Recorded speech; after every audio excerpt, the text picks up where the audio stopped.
It is Rivals 2 Eve. The betas are done. The demo's done. We are less than 24 hours away from the game, and we are so excited to break down all the deep dives, the esports scene, and just about anything Rivals 2 related. I'm Garrett, aka Gary in Theory. I'm joined by Matt, aka Menderbugg. Matt, I mean, how are you feeling?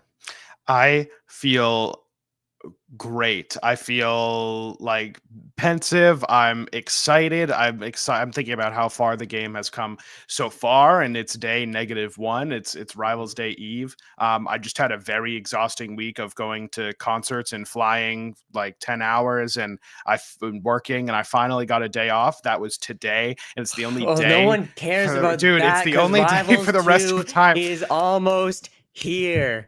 We are so close, and I'm so excited for the game. The demo this past week was been just phenomenal to play. I got to play a little bit, not as much as I would have liked, and it sounds like not as much as you would have liked either. Is that what you were alluding to before I I so epically cut you off? Yeah, I played like I was here and there all around the states. I played enough to lose a handful of elo, Okay. but also enough to place the prestigious gold rank. Oh, So well, I too it can't be too placed the bad. placed the prestigious gold rank, but I stopped just before the point where I started to lose elo. I was just on the up. Not, I'm not trying. I'm trying to brag. Just to you, not to Yeah, anyone at yeah, home. it's Just to okay. I'm you. better than you. I have But better I mean, results the than you, ranks so it's mode fine. was not even supposed to be out by launch time. That stretch goal was not even reached in the Kickstarter, but yet they managed to deliver this ranked light, as they were calling it. Kind of rudimentary, but honestly, I mean, I thought it was great. It got me. It was just to have a number assigned to my skill rating just Your made me self-worth, yeah, care it so much feels more. really good. And if I may, just real quick, I love that it's Please, just an elo number. It's not like RR 0 out of 100 before rank up, and then you can go over or like under. Like I love that it's just a number. yeah. I don't Yeah, know. it's actually What are the more yeah standard. I think it's actually not that crazy. I agree with you. uh, Ranked is great. We weren't expecting to get it. I love that I get more XP for ranked, winning yes. ranked than anything else because I'm addicted to the character progression system. I'm Oh my so god, it's so good. hopelessly, I just like want to keep loading up another to get more XP to level up my guys. It has me playing. I'm like obsessed with Clarin, but it Yep. has me playing so many characters. My Loxodon is Yeah, sick. I counterpick it all the time because kids don't know what they're doing against the meatballs. My this is meatballs are true. unlike anything else. I mean, So I think you're right. The progression system was such a cool addition. I did not think I would be into it that much, but just leveling up the characters that I play and also trying to get the rewards from the ones I don't, just made me like just want to spend more time in the game. I was already spending planning on spending tons of time in, but it wasn't just the game itself that felt good to play. Because the demo was a resounding success. We have a graphic here that the Aether Studios team tweeted out just earlier. 15 oh million, almost 16 million oh minutes played, million games, 118,000 unique players. That's crazy. a milli games. Okay, listen. I'm a numbers guy. A lot of you out there ain't good with numbers. Now you look at these numbers, you go like, "That's a lot of numbers. I don't really know what to make." These are some damn good numbers. 118,000 unique players for an indie Yeah, platform fighter is insane. Platform fighters as a genre are very it's very tight knit. It's very small, actually, definitely. compared to most other genres out there, even like Hmm. fighting games. So this is a really huge number. It seems like the demo, like offering it for free, was successful. Everyone's coming Yes. out to give it a shot, play their guy. And I'm really looking forward to launch tomorrow to see what the Yes. numbers are Oh looking my god. like. Keep it I going. think having this next fest coincide with the like a couple days before their launch, so it gave them like an excuse to show the game off for free just before launch, which I think has been huge. I mean, we've seen that just empirically exposed more people to the game because this is the all-time peak player count for Rivals of Aether, the original. I love the game, 2828. but yeah, 2.8 thousand. The demo peaked at 8,412. I Okay. mean, So that for is so like sick. I'm a numbers guy. Let me break it down. That Yeah, means yeah. Rivals Thank you. 2 peak Mhm. player base is roughly 35 times the peak player base of Rivals 1. These are Not staggering numbers. Matt. You should I know you're the numbers guy, but can you just double check that for?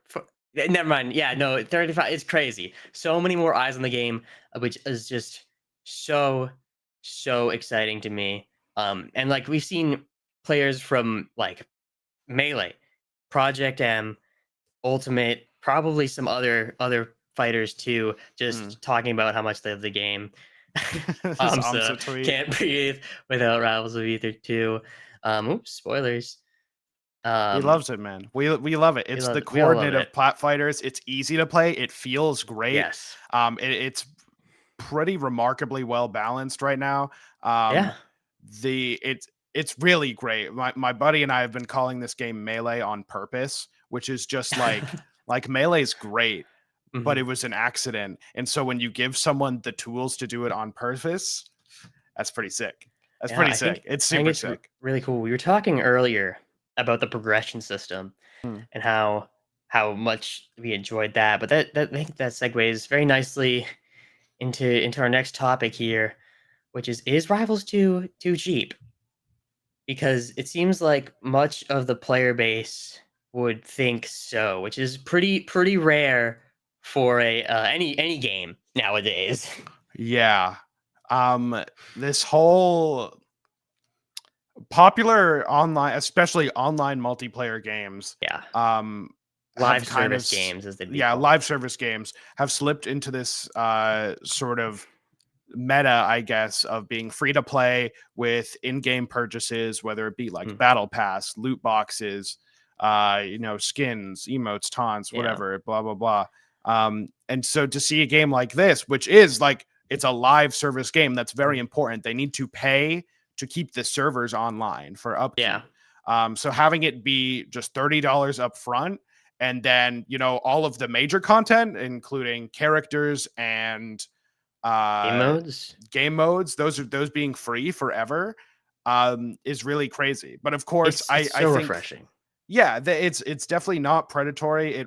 I think it works really well. It makes me feel really good about giving Dan money, as I'm going to do, Oh um yeah, when all the skins come out and all the events and whatnot. I I want will Dan be bucks. wheelbarrowing in dollar bills to give to Aether Studios directly, just to get those sweet Dan bucks. But Okay. no, I think you're right. Like, yes, it does have microtransactions. It does have its own like premium currency, but it's not for any gameplay thing, anything gameplay related. Even like future like story mode, like they could easily make that paid DLC, and I would not bat an eye. They still could, honestly, um, because that's just so much more content for the game. But like they said, they're not. All the characters going to be free, and not to mention things are pretty well priced in my opinion, and B, you can earn the premium currency in game for free, That's which true. That's is kind of huge. crazy. That's something that I think was a big plus side of the demo. They made it so Yeah, you can't pay money for Dan bucks or ether dollars, ether bucks ether. just I think yet. ether bucks. There's ether bucks Um, and ether coins. okay, yeah. They made it you can't buy I those like yet. Dan I bucks. think one of the reasons for that was so that players who tried the game for free didn't spend money on Yep. currency and then have to also buy the game after they already spent money, which makes sense. But it also gave everyone a really nice test run of like how easy or difficult it is to actually earn this currency in game by playing the game. And I am so addicted to earning it. I've been buying so many icons and emotes, Yeah, truthfully. I don't have any skins yet, because I keep cashing out before I can get that I got the much. spooky But arcane.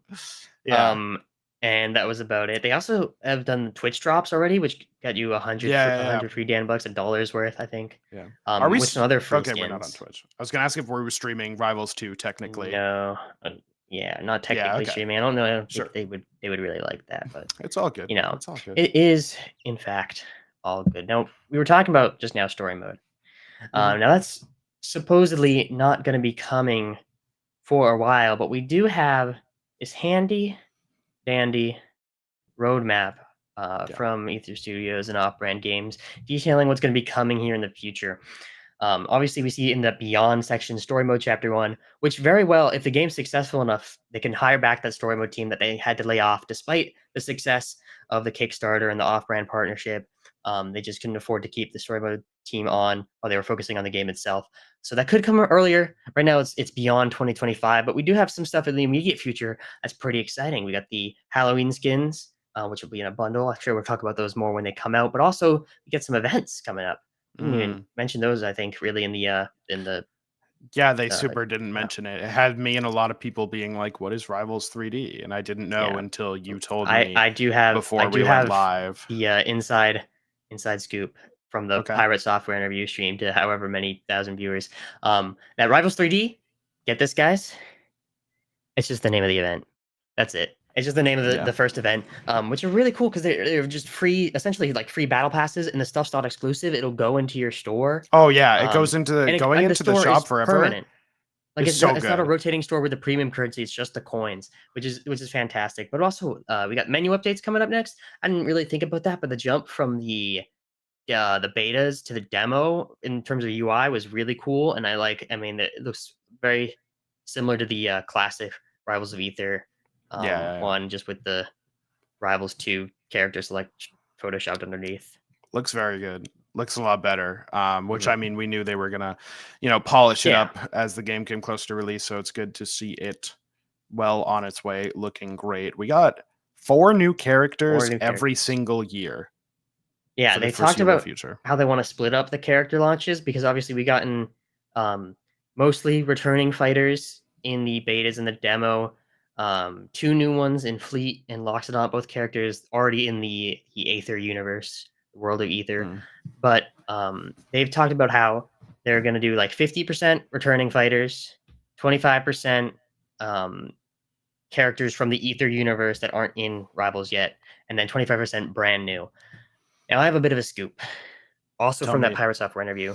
That is, the studios of Aether Studios rather, they've been known to spread misinformation intentionally, but entertain me for a moment here.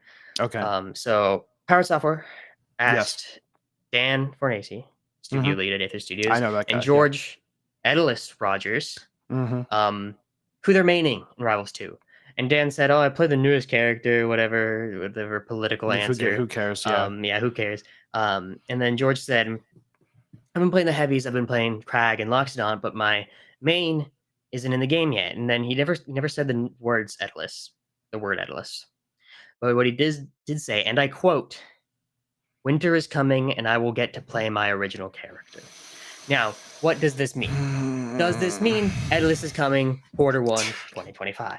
Does it mean Edelis is coming in the winter event in like a month? Probably not.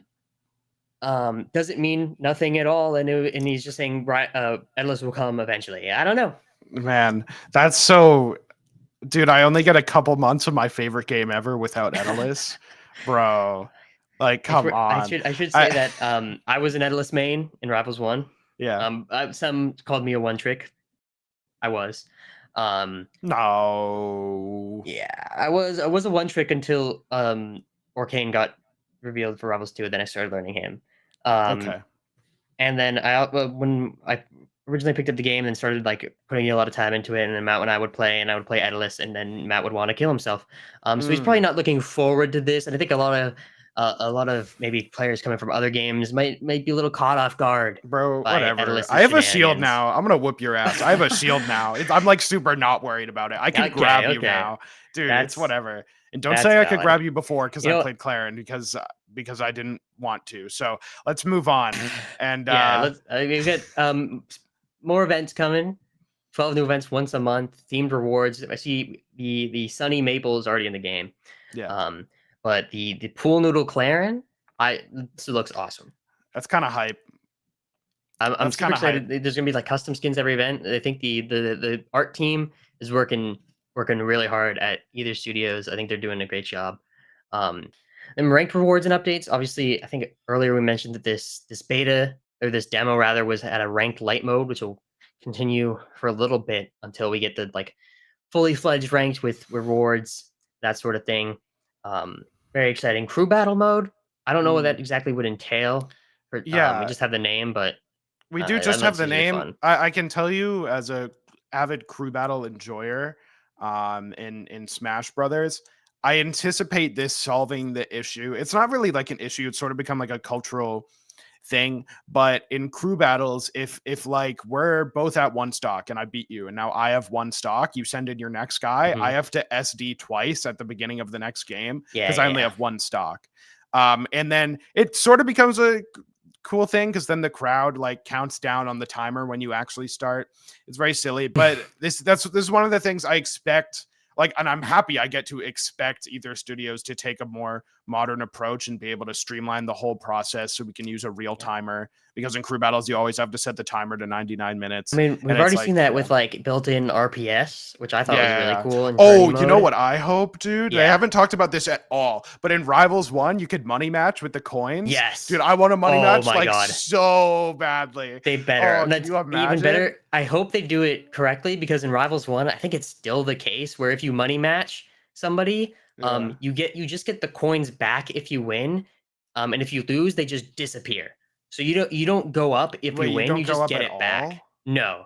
Wait, that's It's so. been bugged at least since I started playing in The 2022. coins don't do anything in that They game, don't. They so. no. They don't. You can get pets, which they do have here. Or the Oh my buddies rather. God! Sound Bottom off for right. the buddies. I miss my man Philip, the little sheep. Oh, I missed the little cannonball guy. Yeah. And the little Clarin that meows when you taunt. Claire, and there's Catnip Bandito. I think is Yeah, one of them. There's a lot of fun ones. I'm excited for that to return, and yeah, another way for me to give Dan my money. But they also, some smaller things: training mode improvements, lobby improvements, control improvements, that sort of thing. Who yeah, cares? Me a little bit. Rivals One had a great training mode. Rivals Two already has a great training mode, but it could be pretty even cooler. Esports Season One, that's really exciting yeah, because uh, Rivals already cares a lot about their esports scene. They do RCSs. They work with event TOs to give things like skins for larger events, and even just get. They talked how they like want to get like local scenes, like just discounted copies of the game in bulk. But yeah.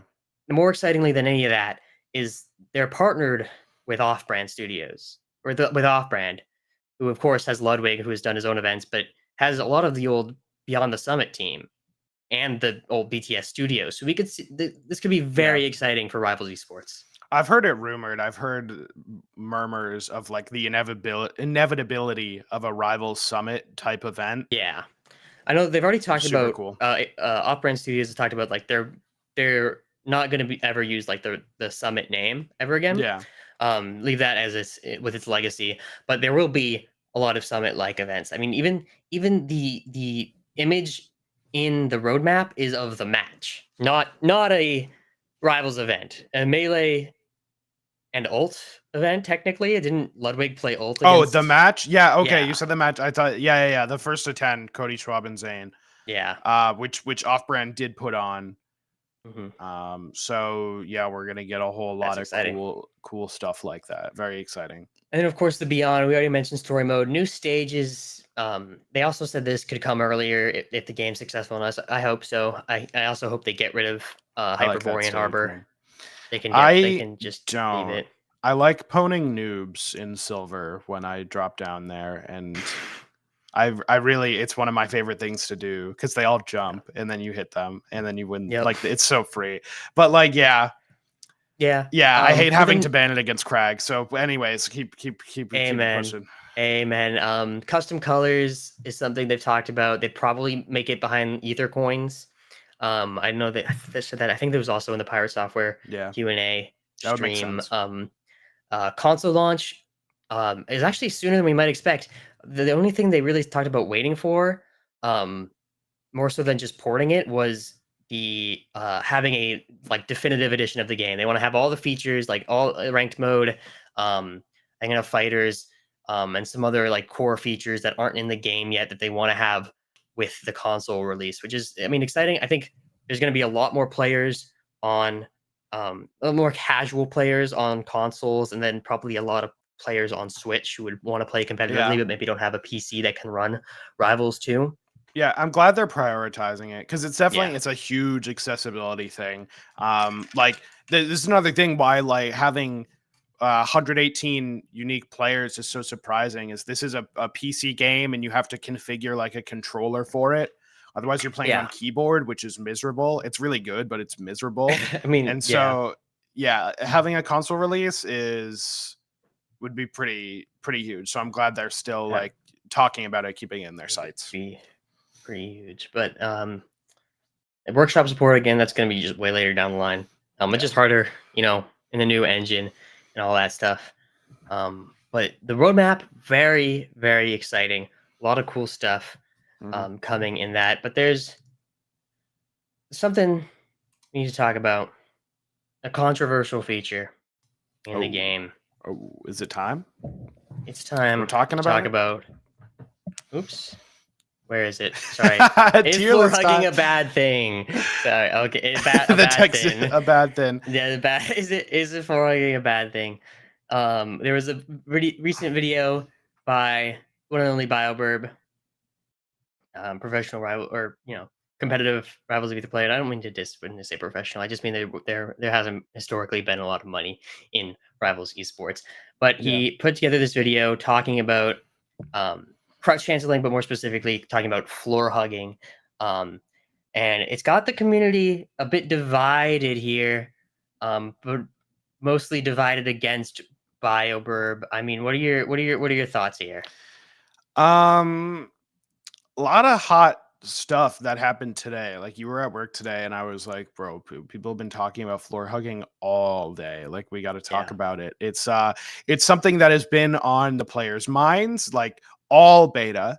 Um, and there's a lot of moving parts to this argument. It has already been tweaked and toned down. So I Yes. think it's worth considering that floor hugging is in a state right now that the devs seem to be more comfortable than ever before with it. Yeah, I think there were Because some it used to betas be where it crazy. felt bad. Like, in general, the video goes into a lot of detail. I highly recommend watching it. I'll throw it in chat right now because it's a very, very well made video. It is. Makes some interesting points. Um, but so there's something to be said that just kind of fundamentally landing a hit and not and being punished for it is a bad feeling. But so is just getting mashed on. And so I think there's this balance that needs to be struck between the two that I think in its current state, floor hugging does pretty well. There were some pretty extreme Yeah. examples that BioBurb touches on in the video. A lot Um, of them aren't real. Like if you yeah, go to the like the force burn clip where they're just down tilting and floor hugging. I saw Marlin quote retweet with a video. It's two force burn down tilts. They down tilt each other, and then the one that got floor hugged against, like the victim as it were painted, mhm, just floor hugs the next down tilt and then grabs. Like it's so a lot of, I guess, the backlash for this video comes from a place of one, people are super hyped up on Rivals 2. It's a shit yes, game. There's very little things that are wrong with it. mhm, Everyone's very excited for the release tomorrow, and so a lot of people are being like, "Wow, why are you dogging on Rivals 2 the day before launch? Like that kind of sucks. That's kind of a cringe thing to do." Um, and for that, I would offer, like, I see where they're coming from because I thought the first things as well. But BioBurb is probably posting this the day before for a very similar reason why we're doing this the day before yeah, launch, which is to maximize the algorithm and viewership, and like yeah, give Rivals players something to chew on while they can't play the game.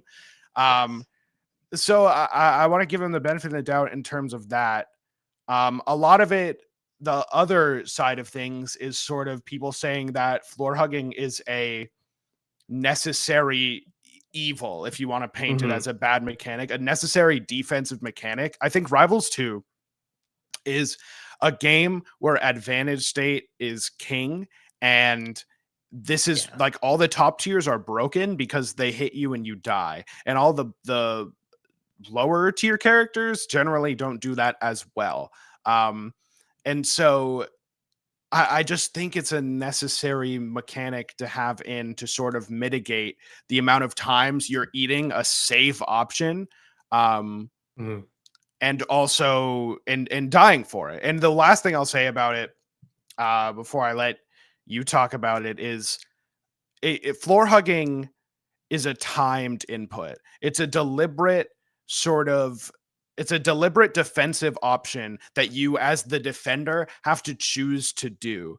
It's very different from crouch canceling, which you can just be holding down. There's no Yeah. time. There's like you just hold it down. It's very different from moves being unsafe because you're not really making an active decision in those moments. When you floor hug something, it's an intentional defensive option that you are taking that can be beaten, and you're taking it Yeah. like to mitigate the reward people get for throwing out these low risk combo starters. Like if I was getting blown up by Raster down tilt, like sub 15, like, are you kidding me? Can you pull Like up the Leffen video? Raster's Raster's got enough on him, I think. Yeah. But I think BioWare does bring up some good points in the video. Regarding like sort of he says like losing floor hugging being so prevalent like means there's just a lot of less viable there's fewer viable options for like combo starters, but I really think that like you were saying a lot of those are very low committal and then high reward, which is a little antithetical to how Rivals 1 was designed, where it was very much you land a hit, you start a combo, and follow your opponent's Drifty Eye for as long as you possibly can, and then you kind of just take turns doing that. It was much more simplified, and it's been very intentional that Rivals 2 wants to go in a slower, more methodical direction, while also being it's still pretty fast paced. Yeah. And of Yeah. course, we can't talk about floor hugging without hearing the goat's opinion on it. Obviously. So let's see what he has to think about it. The fuck is floor hugging? The fuck? It better not be CC. Dude, I love hearing Mango talk about Rivals. It's so good. Don't call it floor hugging in my chat, please. Please. Floor hugging has to be the stupidest fucking name I've ever fucking heard in my entire life. Yeah, call it ground fucking. That's way too. That motherfucker won't stop fucking the ground. All right, so that's what the goat has to say on the matter. Oh my god, he might be the greatest mind that fighting he is. games you've ever seen. I mean, a little off topic, but I do love. I was watching Mango play. I don't watch a lot of Twitch streams of like not specifically like esports events, but I watched Mango play Rivals 2 for like a couple hours the other night, and I was just like, I just loved. It was such a good time. It's such a like vibe. My first Mango stream, and he had a little throwback, played Raster for a game, got like 3-stocked by a Lox, and then switched back. So yeah, you know, it's because Lox wins that matchup, but we'll talk about Loxodont later. We'll talk about the Lox later. Floor hugging. The video also goes on. It mentions counterplay a lot more than I think people are painting it on Twitter, but it doesn't mention like percent dependent at all. Yeah. And I think there is a clip where like a Zedder floor hug is floor hugs like a jab or Kane jab at 200, and it's like okay, and maybe Orcane shouldn't kill me off a jab. And I think you can still, as Orcane, say cancel jab with down tilt. I think that still works on floor hugging. I'm not certain. Yeah. Down tilt. I know down tilt knocks you down. You're in knockdown at like 25%. It's a very like percent of it. One thing I enjoy about floor hugging, I'm not saying it's a perfect mechanic. I see both sides for sure. But me too. I like that percent play varies. I come from Smash where the percent play is very abstract. Like if I get to like 100%, I have to be aware of my opponent's kill moves. But there's nothing in game that's making that happen. There's no mechanic. It's just sort of like an abstract skill level thing. Whereas this is a very concrete way that percent influences neutral game and punish game and how that all works out. And so I think I like that complexity. I think I like it. I like the complexity it adds. I think there was another tweet and I forget, I might have pulled up. Yeah, it was from Leffen doing his sort of counter cherry picking of examples. I think, you know, he says like, would you prefer this type of platform for their gameplay without floor hugging? And obviously, if they removed floor hugging, they would have to change a lot of mechanics like this, which would maybe be better, but I think it would require so much to change about the game, just like fundamentally, that I don't think it'd be worth it. I think floor hugging is great at what it's designed to do. It may take some refining and some tweaking further on, but I think it's overall pretty good. Any closing thoughts on floor hugging or ground fucking? There seems to be a lot of confusion in terms of like crouch cancel and floor hug and just DIing down and how that all works. So I think it's worth reiterating that floor hugging is a timed input. I'm actually not sure if it always was, but floor hugging is when you SDI or SSDI in this game down to go from being airborne, from being hit to being on the ground, and then like crouch canceling it from there. And so like, I think it is an important distinction because a lot of people are sort of wondering, what is floor hugging? Why is it in our game? Do we actually need it? And I'm not saying the answer to that is inherently yes, but I would invite people to sort of think about how that ecosystem of things works. And like you said, like the whole thing could be redesigned so that moves have significantly less starting knockback and much more scaling, so that at lower percents moves like aren't safe and you can hit them. But like, I think that's just not what the devs want for the game. It's not in their vision. Like, if you change this, you'll have to, like, people are like, add back drift DI. And it's like, okay, well, we've already talked about that. We're not doing that. So it's a big complex ecosystem. I think if you don't like floor hugging a little bit, then you can probably live with that. Dude, you're weird. You're legit. I asked for your closing thoughts and you go on this like a 40-second rant. Connor in chat went 40 seconds more like snore hugging. Which is true. It is more like that. If you're bored because I'm floor hugging, fucking grab me. I think, okay. Anyways, sorry. Anyways, that's enough for floor hugging. I will quickly shout out to the viewers we have in chat. This is our show called the DashBack. Many are calling it the plat chat of Rivals 2. We're here just to recap everything that's been going on in the Rivals scene, both in the game and in the esport. Earlier on, we talked about the dev deep dives, that sort of thing. And we're going to start moving on to some more esports related topics. But important to know, this first episode live here on the Gary and Theory channel, the one and only. But the VOD for this stream and also all future episodes are going to be taking place on the channel linked in the description. The Wrong Tree Esports, the Fighters channel. That's where everything's going to go in the future for all this sort of content. Now, Wrong Tree. It's time to move on. Hashtag bark it up. Let's go. Hashtag bark. Can we get some hashtag bark up in chat? Hashtag bark up. Holy. Okay. What's next? What's next? Well, we talked about the GOAT, Mango. Yeah. But now it's time to talk about another pretty, I guess, pretty important Melee player, and that is the one and only HBox, who ran a record-breaking coin box this past week on the Wednesday of the demo. I played in it and I watched a lot of it, and I think it was one of my favorite tournaments I've ever watched. I mean, you watched it? How did you feel about it? I caught it in Colorado, so I didn't get to play because I was busy. I was at a Porter Robinson concert, but legit during the opening act and like between sets, I had it pulled up on my phone in the middle of Red Rocks, Colorado, and I was able to watch a lot of it. I like HBox, man. I like him too. He's a silly guy. Can I be honest? Yeah. I wasn't a big HBox fan until I watched this first coin box. Yeah, I thought his pop-offs were kind of weird. But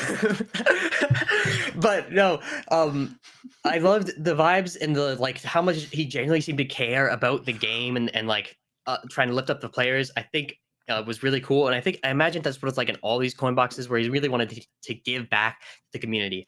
But I mean, the headline story that we see on the top there is Coinbox. It's mirrored. Coinbox breaks records because it became the most entered Rivals tournament ever. Rivals 1 or 2. I don't know if you can really see on the screen there. It had 788 attendees. And some massive names in there. Wait, what place did Zane get? Into Zane entered? Question. Wait, did he DQ? Just click on his name. It should. Oh, sorry, I'm not very good at using GG. Oh, that's matches. Good. I went 0-2. That's sorry, guys. You going 0-2. Sorry, guys. The hero. You're legit weird. Sorry. I don't know what happened. I pressed back and then it didn't. Hi, Zane. 129th. Yeah, that's not bad. That's not bad. Wait, who did he lose to? He's a 2-2er. Pumpkins, Caro. I did better than Zane at my first Rivals. Ooh. Get mogged. Ooh. Anyways, sorry. But it broke records. The previous one, I believe, was this NA RCS Finals from 2021 that had 608 entrants, but that was confirmed to be kind of like fraudulent because you by signing up for that event, you got a skin in game, and then a bunch of people just DQ'd. So by far the most entrants in a Rivals of Aether tournament ever, and it was a great tournament. Yeah, this is so interesting to me to see the dichotomy because I come from Smash Ultimate. Well, I come from like Brawl Smash 4, but I'm an alt kid, and so seeing your introduction to the coin box as a thing is so funny to me because it's something I've been living with every Wednesday for like God, who knows how long. And especially you saying you think his pop-offs are weird because like then you watch his stream and you realize he's just like that. Dude, he does sub goals. Well, I never thought he wasn't just like that. Yeah. But it's just like I don't know. I like HBox. I like HBox. Yeah. I thought it was a very good experience. I think he has a lot of viewers that are like down to earth and super down for this game. So many the support for this game was awesome. There were so many gifted subs. This one guy gave like 100 subs to like him and also Wisely and what was the other commentator's name? The Copter, British one. Fabs. Yeah. Fabs. Also got some gifteds in there, I think. And it was really cool to see. He also like just clicked like Marlon has now been getting like 250 viewers a stream, which is so huge. Because there hasn't really been like a ton of viewership for Rivals in the past. But now with Rival 2s, that's changing. But the other thing is that we're getting another Rivals 2 coin box tomorrow. Next week. From the when that previous one was. But of course, we got it right here. Second Rivals coin box in 2 days. I think this wasn't even an original announcement tweet. Maybe I'm risky scrolling on XD Everything app. But I know Ludwig. Where is it? There we go. Ludwig also put in another $1,000. He put in $1,000 to the prize pool for the first one. Now he did another one. And it was also the first one after everyone had already entered. So like it didn't even like add any marketing. He just did that for love of the game. For hype factor. But one there's another tournament coming up that FlyQuest is putting on. It's going to end up being weekly. Yeah. I didn't know that. Fly Fighters, they're putting on a tournament that not a lot of other people have seemed to take note of. One bracket, $800 pot. This first one's going to be bi-coastal. And then the next one and everyone after that is going to be one for East Coast, one for West Coast. Only 22 attendees thus far, which I know if there were just more people saw this, that they would want to sign up. So definitely, because there's some names, bro. There's some names in there. I think there's some names in here for sure. There's some names in there. But it's exciting. I think we're already seeing a lot of people want to support this game. A lot of organizations, but of course we can't talk about the coin box without talking about Marlon. We already mentioned him earlier. This guy, he's just electric. He's unbelievable, which brings us into what I assume will be the bulk of this episode, which is of course our pre-release power rankings. I'm gonna pull up just like a Google Doc real quick, for us to get right down our players, because in my opinion, there's a pretty clear top 2. I think there's a very definitive top 5. Maybe I not think very definitive, but I think there's a pretty clear top 5 as well, and then I think it gets kind of murky. I think the placings within the top 5 and maybe even the top 2 are a little murky, but No, you're silly. maybe. No, dude, you're dumb. You're dumb. I mean, the point of this, I think everything we take regard, players in this should be taken with a hefty grain of salt. 1, because we're ass. 2, because the game isn't out yet, and there's been, players haven't had the chance to grind. There hasn't been that many events, and I think we can definitely see basically any name we bring up and all the many that we don't do some serious damage in the coming events, like the next coin box, like the FlyQuest one, all sorts of stuff. But let's talk first and foremost about the man himself, Marlon. I mean, this guy's crazy. He's the best player in the world. He's the best player in the world right now. I really don't think it's close. I like top 2. No. I think it's Marlon, Tier Gap, and then the next player. But we'll reveal that, over the course. Here's the Google Doc. Zoom in on that bad boy. I'm getting there. Okay. Hell yeah, man. Hell yeah. Marlon. Me when I hit space or enter. It's yeah, Marlon, you can't sing this guy's praises enough right now. He's on top of the game. He was crazy in Rivals 1, a world beater, winning Riptide over Cake Assault. He's so good at pushing buttons so fast, and they're always correct, and you always die. There are a few players that I think. Let me restart. There's a lot of players, Rivals 1 players, who have some feels like the game feels a lot slower, less combo-y, which I think is generally kind of true. And it's one of the things that made Rivals 1 so unique, and what's going to probably keep it alive, I think, is that uniqueness alongside Workshop, obviously. Yeah. But there's a few players on this list that I'm sure we'll talk about that look like they're still playing Rivals 1, and Marlon is undoubtedly one of them. He's just so fast. He's such a high APM. It's crazy.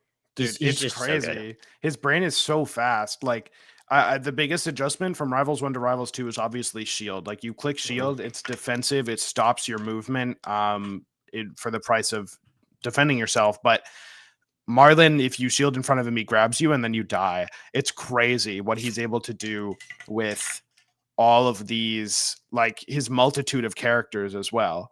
Piloting all these characters. One of the few players on this list. I mean, yeah, honestly, he has a Raster, obviously, which is his best character. It is main. There's his Maple, who he plays just to get nerfed. His Orcane, who he plays just so he can get nerfed. And then he's also got a Crag on occasion.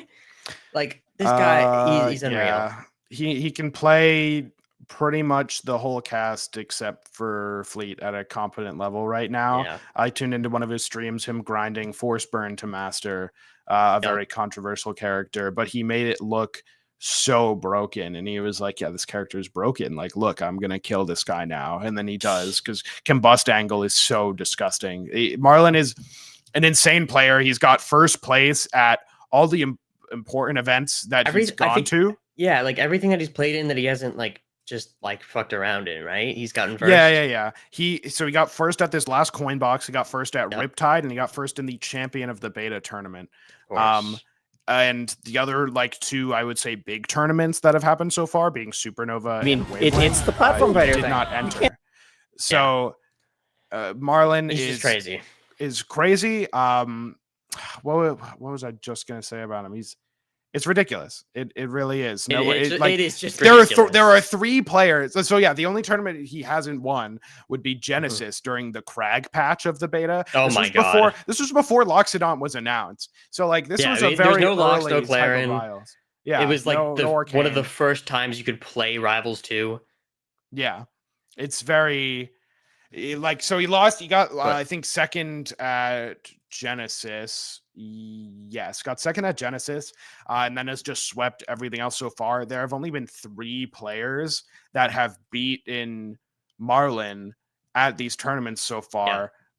Won at one of these tournaments that have mattered. So he lost to ZB at Genesis. Lost to Crag main. Yeah, Crag Patch. Lost to Stango at a Rivals Varsity Wi-Fi tournament that no one really watched, but it happened. So Stango does have a Marlon win.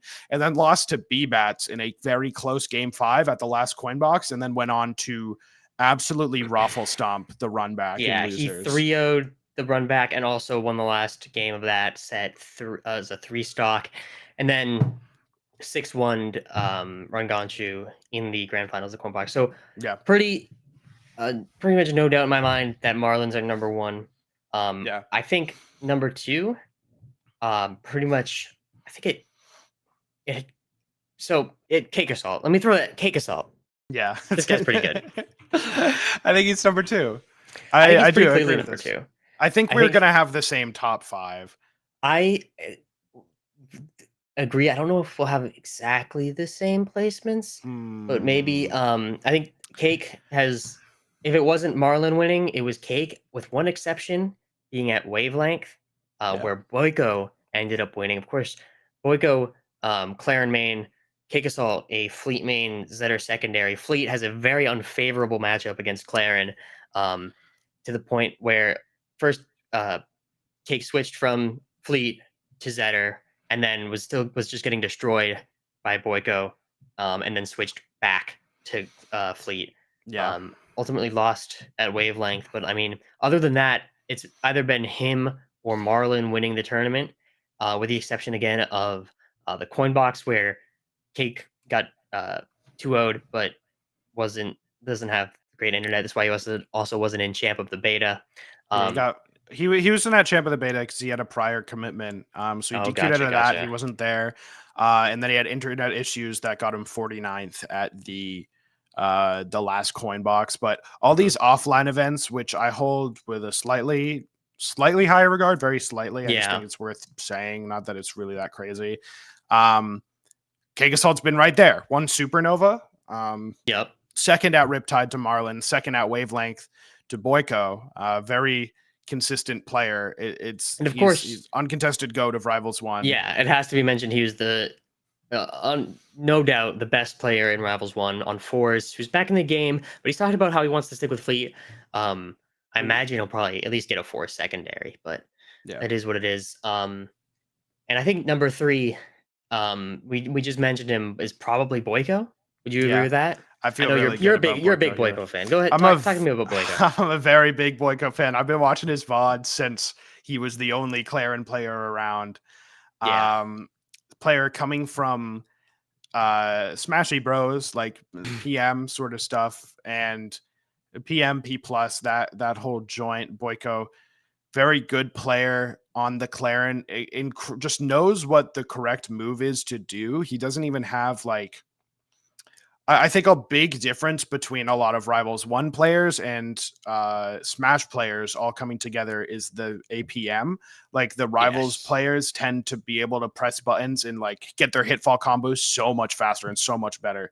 And Boyko is a very low actions per minute sort of player. It's just all the ones he presses are correct. He kind of has been pioneering Claren. That's the biggest thing that I noticed when I watch Boyko, is that he, like you're saying, doesn't have the APM of a lot of these Rivals vets, but like he just moves with such precision, and I think that's like kind of what led him to win Wavelength most recently. Was just like he's just always making the right choice. Exactly what you were saying. Now, in my opinion, I think here I would put another tier break before moving on. Which again, these tier breaks, they don't mean a whole lot because this game isn't out yet. There hasn't been a lot of matches, and I think any of these players could come out to be the best player in the game in like 3 weeks. Could be, or it's going to be Ranganshu. So there's 4th, 5th. I don't know exactly how I feel, but I think I know who I want to put here. Yeah, now, talk to me about I want to put 4. I want to put ZB at 4. Okay, and it begins. All right. The controversy begins. I think ZB is another one of those players who just looks like he's playing Rivals 1. Of course, he's on the Crag. ZB's so evil. He is evil. Maybe I just like him too much. Maybe I'm a little biased and I just love watching ZB and the decisions he makes. But he's had very good results overall. I think he's just been like top 6 at like every event he's entered off the top of my head. Yeah. His Crag is just he just looks like he's playing Rivals 1 still, and I think like those are some of the best players in my opinion. Yeah. But who would you have here? Because I think there's another one that comes to mind at this level. Yeah, and that would be Stango, yes, of course. Yes. The Zetter Burn, sponsored by Boyko. Pocket, yeah, sponsored by Boyko. Boyko sponsored by Stango. I think these two players. So ZB is probably one of the reasons why people think Crag is good, even though he's not. Is like ZB will grab you and give you a big old hug, and then like you'll finally get to breathe from the hug and you're in the blast zone. Like the character, this is the player that got Crag nerfed. This is the player that is pioneering labbing cargo throw stuff so good with the back airs. His use of ledge intangibility is really good, which is a really important thing in the game. He goes so deep with the edge guards. He's always good for a recovery that you don't think he's going to make. It's a very clean player, a very, very evil player. Goes for a lot of early down Bs off the stage. Has a lot of very consistent results outside the top 3. ZB's gotten 4th at the Coin Box, 4th at Riptide, and 3rd at Supernova. I think what it comes down to is I really value the 2nd at Supernova that Stango has. Yeah. I think Stango, like bar for bar, is probably a more formidable opponent that if you run into, you're less likely to beat at this top level. I think he's a lot faster. But I could see it either way. Like, in fact, if you wanted to do 4 and 5 ZB Stango, like I would be fine with that. I think the margin is not. It's very slim. I personally would give it to Stango because I think Zetterburn more than Crag. I was rewatching the Riptide this morning, and then Stango was not in. But ZB, he's just like you're saying. You were describing it as the hug, the suffocating hug of his Crag advantage state is crazy. And I might be like maybe overrating just like how disgusting that feels in my mind. So I'd be okay with putting doing something like this. I think Stango is a fantastic player as well. I think he's probably the best Zetter in the world. Yeah, I think it's pretty safe to say. I know there's cakes up there, but mostly playing Fleet. Put ZB at number 4. Put ZB at number 4. Okay. And put Stango at number 5, just for the sake of having it ordered. I think it's very close. I had Stango. But like this is fine. This is probably real life, you know. This is again where we have, in my opinion, would have a tier break. I think this is the top 5, which I think is one thing interesting to note about this is that it's split between Rivals and PM. Yeah. I think that's super interesting. That's like from the beginning, that's been kind of like the two. It was that was how it went. I thought the PM players were going to be mad on top, and then people learned how to grab, and so I'm changing my mind. We've put Stango above ZB. Stango has a win on Marlin. Stango does have a win on Marlin. Yeah, and Stango has a winning record on ZB for that head to head. I'm pretty sure. Oh well, I think that's fair. And then I think Stango above ZB is chill. Okay, I like that. Let's talk number 6 then. Let's talk number 6. This I think where it gets a little bit more ambiguous. I have 2 potential players in mind. We were just talking about how it's been TM and Rivals players thus far, but a melee player making waves also with now a win on Marlin is B-Bats. Maybe a little bit of recency bias. I hadn't been following him too much until the Going place, and then I started watching them a lot more. Second best Fleet. Has been on the up and up. B-Bats is better in the past week than he's ever been, but I personally would give it to Switch. Switch was the other player I was thinking about, and Switch is. So we talked about how there were a lot of Rivals players who can still look like they're playing Rivals 1. Switch is a PM player who looks like he's playing Rivals 1. I rewatched him at what was it? I think it was Riptide. Yes, I was watching the Riptide. Yeah. And he is very, very good at on the Maple. I think probably the best character in the game right now. We'll get into that maybe a little bit later. But Switch, I'm super impressed with, and I would be very happy putting him 6th. I mean, for me, it goes to the consistency. Yeah. Like Switch has constantly not been winning the tournaments, but has been really close, been up there fighting, pretty much destroying everyone who doesn't deserve to be there, and then getting farmed by like the rest of them. So like a 9th at the last coin box is very good. A 5th at Riptide, very good. 4th at Supernova, very good. 13th at Champ of the Beta, very stacked event, very good placement. And then 5th at Wavelength. I mean, so this here is like where things are going to get a lot more interesting, and I think I'm going to have to defer you a little bit more on a lot of these players, because I think the placements vary a lot in their history, and then therefore are going to vary a lot here in this in this list. We mentioned BBats earlier. Of course, Ron Gunshu took 2nd at the most recent coin box and has had some decent results since then. Then like Envy got 2nd at Champ of the Beta, and then was 7th at coin box. Right.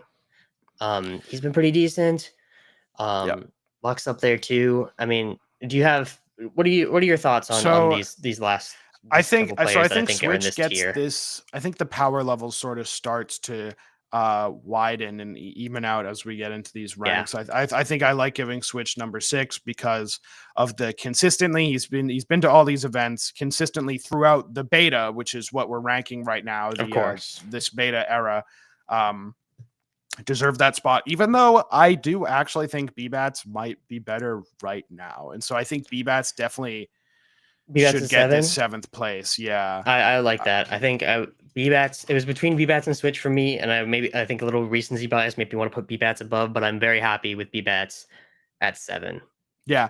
If you look at BBats's trajectory and placements, like as the game has gone out, it's literally only got up. Like the furthest back event that he went to, Supernova, he got 33rd.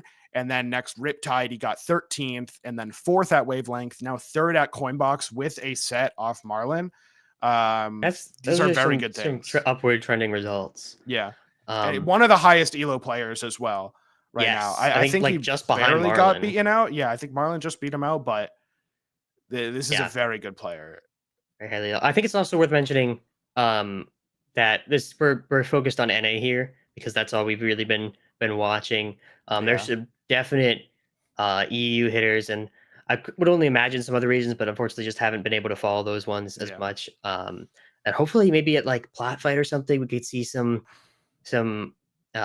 European players at maybe more international talent. Yeah, I would love to see that personally. I know like Spider, insane right now. Some other. I think Spider's not competing right now though. No? I don't know if you saw that tweet. Maybe I'm thinking of the wrong guy. I thought he was he's been looking insane and posting some fire vids. So fire vids. I mean, LP anyone? LP? Top 10? Maybe I don't know. Dude, I wasn't sold on LP till I really went back and looked at the numbers. Yeah. So if I had to think about this is really where it gets crazy because I think 4 players that could be the next spot in my opinion. Let's random, like who do you got? Who do you got right now? It's gonna be Lucius. Yep. Ron Gunshu. How do you spell it? Ron Gunshu. Yep, that's correct. Luck, Envy, and LP. So I think that makes a lot of sense. I'm going to be honest. I don't know a whole lot about Ron Gunshu. I was out of winning the coin box. Yeah. So likewise Ron Gunshu, for Envy, outside of winning, or not winning, obviously, 2nd place for both these players at coin box and Champ of the Beta, respectively. I think it's definitely between those first 2. I've disappeared. Yeah. They've taken me out. Yeah, they got. I'll be back. Are you okay? I'll return. Yeah, I think my camera overheated. Keep it going, like. Yeah, dude. For sure. Keep it going. I'm just in the void. That's sick. So it's definitely between Lucius and Ranganshu for me. Ranganshu's a player I've had on my radar very early on in like May, June, I was scraping the dungeon for Claren VODs and like trying to learn and study these Claren players. And Rangunchu is a name that came up pretty early.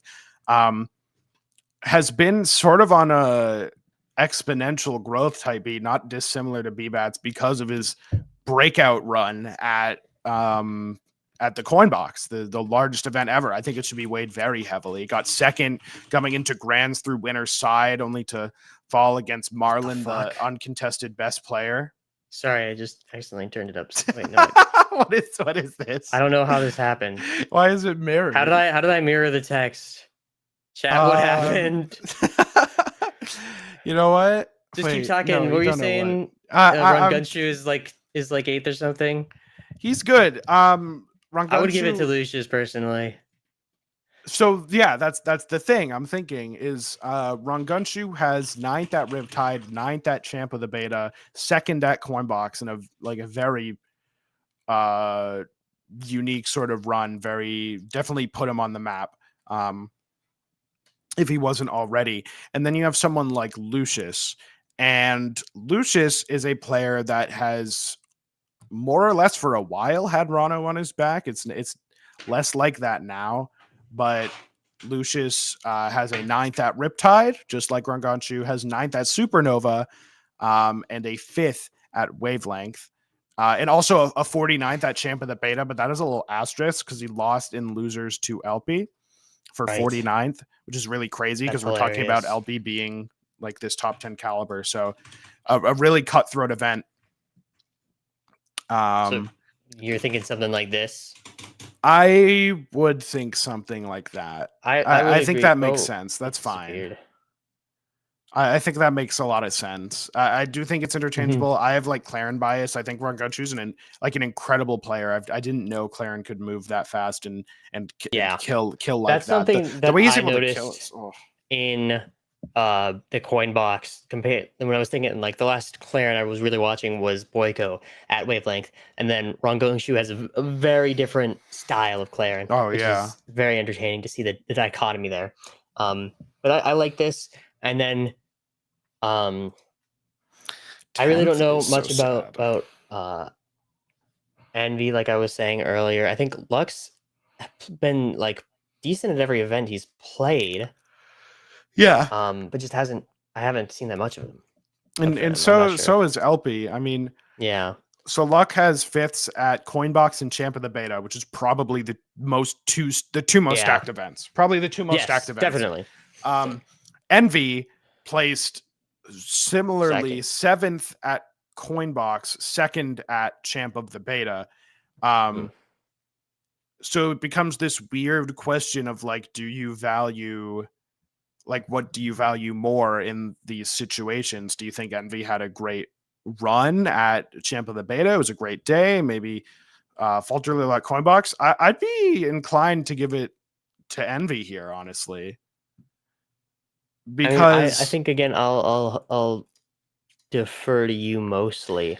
Yeah, 7th at Coinbox is really fucking good, and like 2nd at Champ of the Beta is really good. You could call it like because Boyko and oh no, Boyko was in the Champ of the Beta. My bad, but Cake Assault wasn't there. Yes, was not there.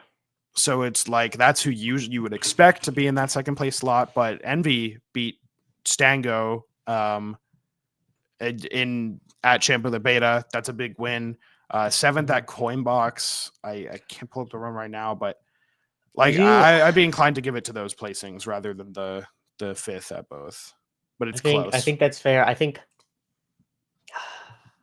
it's really close. You know, there's one thing here that in Rivals 1, a lot of the top brackets had a lot of Crag, and I would love to give it to Arano instead. But that's not really relevant. And of course, LP has the YouTube buff. Great content over there. Dude, LP makes fire vids. Wait, but I didn't even think about that. I said I was going to defer to you. I think you're a bit more educated on these last players. And I think I feel pretty happy with this top 10 personally. Yeah. Will my camera turn back on? It did? Will it? Will it? IDK. It doesn't seem. It would be great if it did, so we could give it the DashBack seal of approval. I'm back. I'm no longer in the void, Lamau. Okay, I've wait. returned. Oh, I'm dead again. Oh, is it? Wait. That's so sad, man. We got to give it a thumbs up for the screenshot. Oh, I don't think the cable was fucking plugged in on the. Yeah, it wasn't. Okay. We can come back to this, I suppose. Okay. Yeah. No, we just need a picture for the seal of approval. Yeah. We can double back for the DashBack. We can DashBack. Oh my gosh, guys. Let's dash back to this. Let's dash back to this. You understand? Let's dash back to this. Let's dash back. While we to move this. on to what I think is really what we're all here for at the end of the day, right? Is it? I mean, tier list time. I was gonna give it more ado than that, but yes, it is in fact tier list time, baby. Hang on a second. Oh, you can't tell. I'm still in the void, but I don't have the text source on this. I did not have the tier maker link here. But we know there's nothing like a good bit of interaction farming, and there's no better way to do that than with a couple tier lists. I mean, we've seen Leffins put out some for sure. There's a couple. There's been some hilarious ones. If you want to pull any up, like pull up Stangos. Let me do that. Stangos is funny. There's some very funny ones. It seems like a surefire way to farm up interactions. There seems to be a general consensus on how good or bad characters are relative to each other. Raster Maplezet are good and Loxodon is bad and stuff like that. Unless you're Leffin. Unless you're Leffin. Yeah. Who is this? Is this Stangos? Stangos. Okay. Oh, he's the one that has that as C tier. Yeah, this is what and Maple B. And Fleet second best in the game. That's what losing to Cake Assault will do to you. That's interesting. I think I had some others bookmarked actually. Okay. I just didn't pull up. I got a couple coming up here. Give me 1 second. While I pull these up. I think it's worth talking about how this game is like really balanced. I think it's really balanced. I think there's very few matchups that are definitively one way. And the ones that are still super doable. I think there's a lot of really interesting matchups. Like people were saying that Loxodon beat Raster until they realized that that's really stupid. Like, but just the fact that people can think that is really sick. We put a grain of salt on the power rankings because the game's new. It hasn't been a lot of events, and I think you can put an even further grain of salt on these tier lists because not only is the game new, I'm absolutely but also the game, like you were saying, is extremely well balanced, and I can't find Leffin's tier list for the life of me. Was it in his YouTube? The one that had locks at number 2. Yeah. Yes. Or like maybe not number 2. I don't know, but I got some pulled up here. Bossog, another prominent EU player, Scott. This is one of them that I am more inclined to agree with. This sort of outlines, as well. Go ahead though. Go ahead. I was just gonna say that last one sort of outlines like Lox is bad. Those top 4 are fast, so they're good, and then everyone else is sort of like whatever you feel. You know, that's sort of the vibe. What is this as well with a very reasonable Now this with a is couple correct. Exceptions. Hold on, dude. This might literally be my tier list. Really? You think 4s is the worst? Oh no! I was okay. I didn't even get there. Okay. Sorry, I didn't even get there. We can talk about it more. Here's Void. A lot of Force players. Doomers. Yeah, a lot of Force Doomers. But let's get into things first and foremost by talking about the tiers here. And I might be back. I'll be back for a bit. Hang on, real quick. Yeah, screenshot. Smile for the camera. Wait, take the text away. Shut up, I am. Dude. Perfect. Cool. Did you here's get that? the Did I screenshot. blink? Okay. I didn't get the screenshot, but we can get it later. Yeah, because it's not SABCD in my opinion. Like not even close. What? It's Like I don't think What do you mean by that? I don't think there is a D tier character. I don't think there's a C tier character, dude. I agree. I would think agree it's with that. SS. I think it's SS, S, A, Yes. B. Like dead ass. So you want to go ahead and do that? I think I agree with you because I mean let's just get into it, right? I think there are there are two SS characters in my opinion, which feels weird to say. Yeah, there might S plus.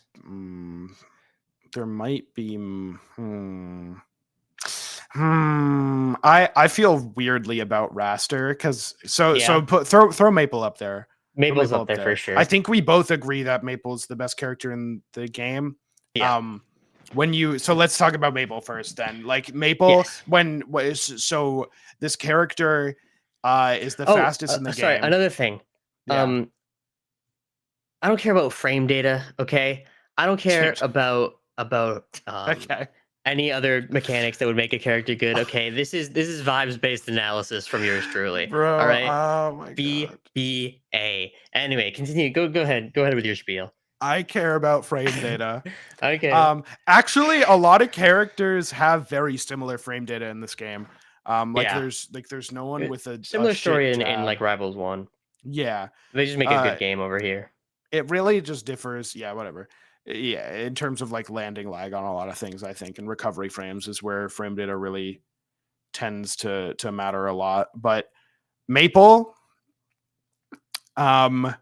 is the epitome of Rivals 2 right now in terms of character that everyone hates playing against and is super fast and can kill you, and like that's really all you need. This character is ridiculous. Yeah, I think Maple feels just like we've talked multiple times about players that feel like they're playing Rivals 1 still, and that goes for just about any Maple. Honestly, like she moves so quick, can kill you so fast. Fair feels really strong. Maybe I'm just bad at DIing it. I did lose in Coinbox to a Maple, so I may be a little bit biased. But I lost at Wavelength to a Maple. There we go. And like, I'm gonna pull up the champ of the beta again. Yeah, pull up that last clip. That last game, of course, there's the very last clip, but this whole last game from Marlon. Dude, just have this playing. Yeah, let's just leave it up for a little bit while we talk about how just strong Maple is. So let me see. This character is like not fun to play against because she's impossible to hit. Because she's not only she's the fastest in the game, she's like the shortest in the game as well. So it very hard to track down and hit. When she hits you, you have to hope and pray to God that she messes up and drops a tech chase and that you get lucky. Because like rolling out and shit is so reactable, and especially at ledge, you can cover multiple tech options with a smash attack that holds you in place as if she needed that, which is hilarious. Down tilt knocks you down. F tilt is a ridiculously broken move. The only thing that she really doesn't have, dude, like he didn't even want to kill him there. It's ridiculous. It's ridiculous. That sent the wrong way and it kills. And so Lily's kind of mid. Lily is kind of mid in this game, because not only can she be shielded, she can be hit, and of course she can still be parried, giving you invincibility. Lily's like not great, but like it doesn't matter. Yeah, she still does what she needs to do. She's still there for the 1-2, so you can play Ice Climber Simulator like on your character that definitely needs to have a second guy to hit you. And that's sarcasm. It's ridiculous. Like locks you in place, has great synergy with Poppy, the new special pummel. So getting special pummeled is also infuriating. There have been some Poppy combos that have just, I mean, it's infuriating to play as, but like it looks so sick. Yeah. This character Like the one thing she doesn't really have going is her recovery is very unforgiving, but I don't think it's necessarily not bad. exploitable just yet. I expect her to become a little bit worse as edge guarding becomes more streamlined and we sort of figure out what we can do against Maple a lot better off stage. But as for right now, it's like tether 50-50, get back to stage. Her up B got giga buffed in this game, so you can still shorten it to combo, but it also kills like way more generously. And just like her like up air, tether, up air, kill confirms, like feels like they can kill off the top faster than like just about any other character can. Yeah. And is this it? Is this where it comes to? Like if like this character doesn't lose matchups. Matchup spreads are very important when you're talking about tier list. Oh, here it is. Straight up doesn't lose any matchups because can do this to any fast faller.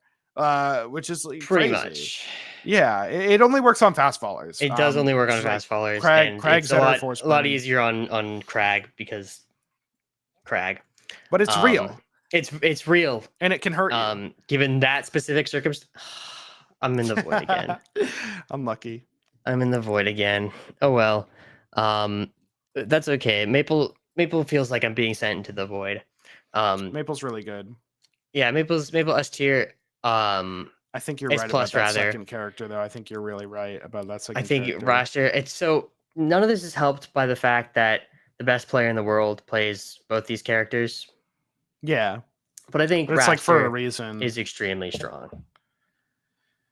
Brother, I have a whole lot to say about Raster. Thank God they nerfed him. The nerfs were good. He's one of the if you DI a single one of his moves incorrectly, you're like effectively dead for it. There was Marlon ZB at which one, Riptide was like ZB would like hold in on a move that sent the other sent out or sent like the wrong way and then just dies off the side for it. And like with Slipstream up, he's just so good. Sometimes it doesn't matter. Sometimes wrong DI is just true. like you die. It's like not even because it's like, oh, you need to DI out on fair so that they don't get the true smash attack. But then it's like, oh, you DI'd out on fair and now they nair you and you die. And or like it turns out maybe they mixed it up and that's the hit that the jump that they've decided to smash attack instead. So this character is incredibly potent, has a ridiculous grab game, much better than Maple's. I mean, you could argue that was something I wanted to bring up about Maple that felt like another like kind of weakness, but like again, it just doesn't matter. She's so fast, but Raster's grab game is ridiculous. You have down throw. First of all, his special pummel doesn't really do anything. 50, but like bringing someone up like that can be useful. Just sucks. And like there was, where was it? Was it at Wavelength where I don't even know if the set was on. No, the set was definitely on stream. It was before like top 8 where there's a Raster who kept going for special pummel like 5 times in a row and like kept getting the counter on. It was crazy. Was it Shadowhawk? It was Shadowhawk against Crag that I don't remember. And the Boo? Crag made a what? Boo?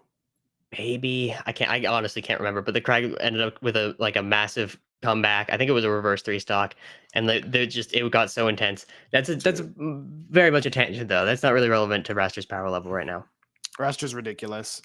His grabs are insane. Up throw, if you down throw, you turn into the best character in the game. If you back throw, you turn into a cheeser. If you up throw, you turn into melee Marth. It's like really insane. If you F throw and you're at ledge, you get stage, you get the freest edge guard because you can live anything and you have one of the most potent edge guarding tools in your down strong.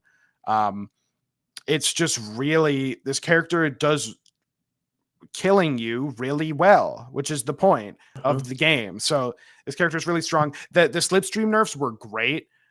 Really good players will still use it like as a combo tool, which is really sick. But not just being able to just not have it for free has been great. Yeah, 100%. I think a very smart addition to the game overall. But I think we've talked about these two enough. I think very clearly the top 2 in the game. I think after this, it gets a lot more questionable. I think these two. I want to see these two nerfs. Raster even I expect to see them nerfed. got his nerfs. Yes, I expect it. But then we get into the next tier, where I would like to place Zetterburn. Yeah, I'm down. I think you mentioned earlier about how these two characters are ones that just kill you. Advantage state is like so potent in this game, and I think that Zetterburn is really, really good at it. I think Zetter's one that we could probably see as people get better at dealing with those massive shine, dare, dare, fair, Yeah. That's fair, it, yeah. fair combos. That he could definitely go down here. But I think as it stands right now, his place in the game, he feels very oppressive. Yeah, he's super oppressive, which is why I think he should be this high. He just like vaguely sucks, which the other two don't so far. Like, That's so I real. mean, yeah, that's so real of you. He's the easiest character about it. I love that's now, Matt. You started earlier. You care about frame data. That's some vibes based analysis right there. No. It's real analysis. It's real vibes based analysis. It's like he is one of the most edge guardable characters in history. It's super easy, especially if you've sort of mastered or spent any time against it or working on your like legend tangibility aerials. And how you can do that. This character struggles to get back to stage. This character is a fast faller, which means he gets eaten alive by absolutely everything while in like still being meaty enough to die early and not live that long.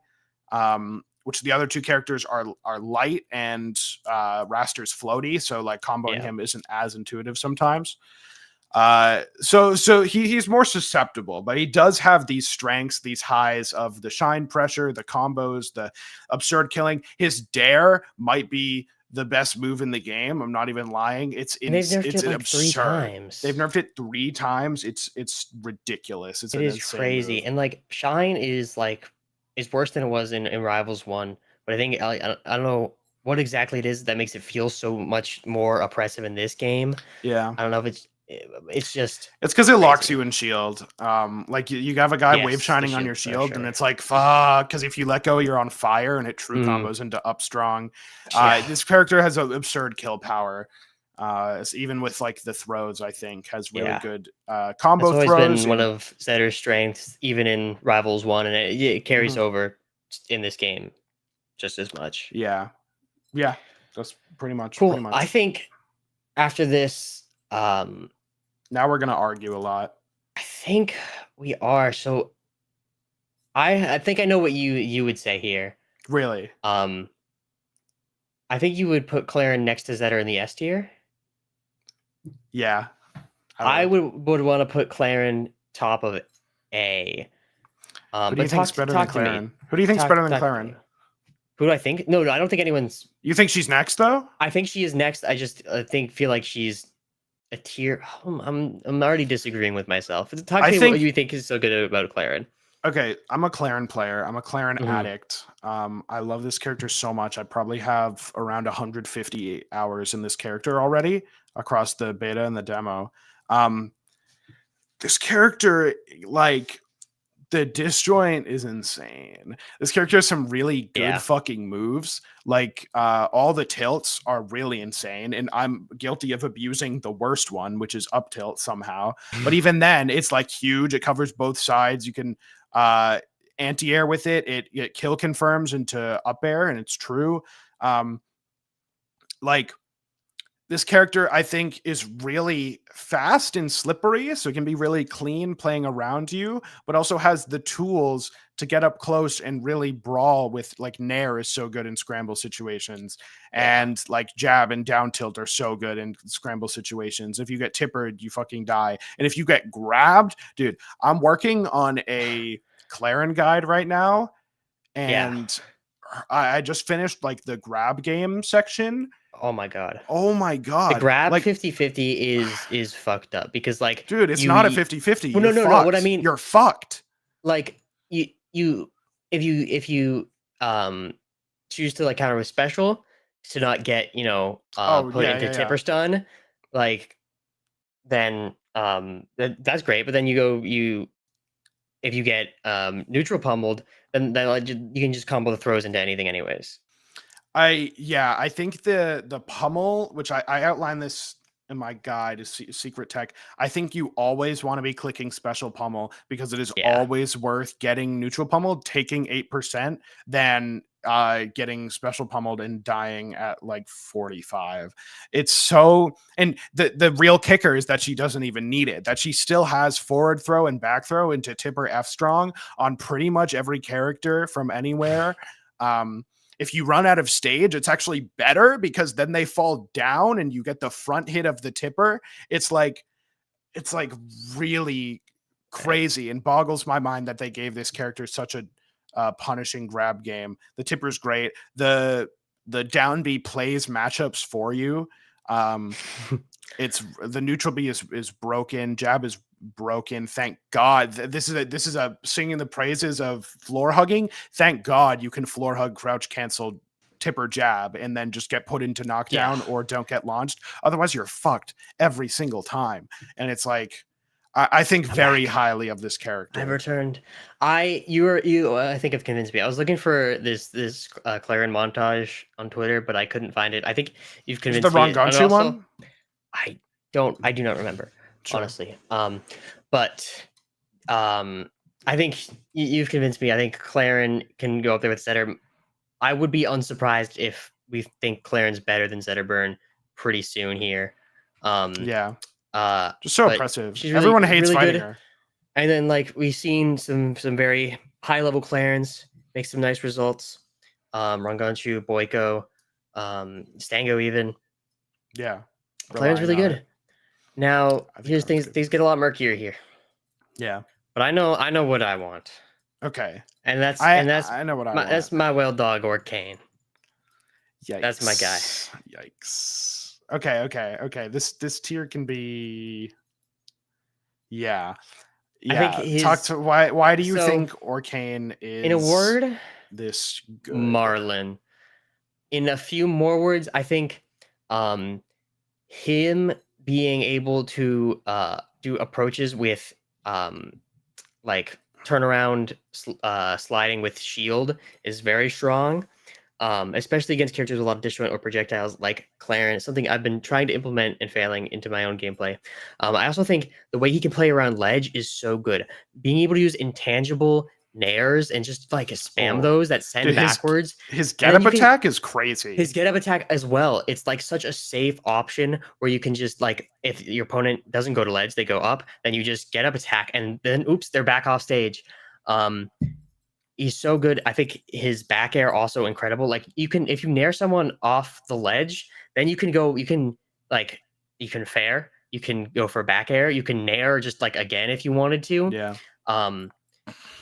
He has a very good combo game, not quite as good as like some of the S tiers or S pluses, but I think he's very strong. I think his strong attacks themselves are really powerful. Down strong, especially for getting people like recovering from below, but also just like being able to the hydro slide is or hydroplane rather is extremely valuable. I think he's got a lot going for him. I think he does. I think being able to combo the puddle projectile into like dashing up and smash attacking is pretty good. But at the end of the day, I really don't think he has anything that anyone else doesn't. Like, I don't think these are strengths. I think he lacks. I think these are just things a character needs. Like, I know you've seen a lot of the invincible nairs. Like, wait until you watch a fucking Loxodont play, and they get invincible Loxodont back air off ledge. And it's like every character has tools like these. I don't. So there's a couple characters that could go this spot. It could be Orcane. I think this is like we were saying where things get interesting. I think we can have. I like Fleet.